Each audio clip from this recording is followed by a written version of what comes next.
జీవజలముగా నిలిచావని, జలనిధిగా నాలో ఉన్నావని,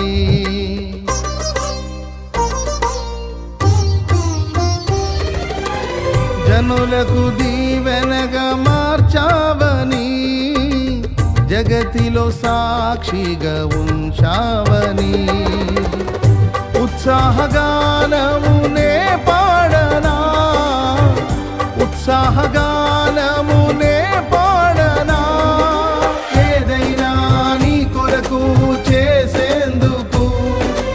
ఇచ్చితివి బలమైన నీ శక్తిని, ఏదైనా నీ కొరకు చేసేందుకు ఇచ్చితివి బలమైన నీ శక్తిని, ఇది ఏ చాలును నా జీవితాంతం.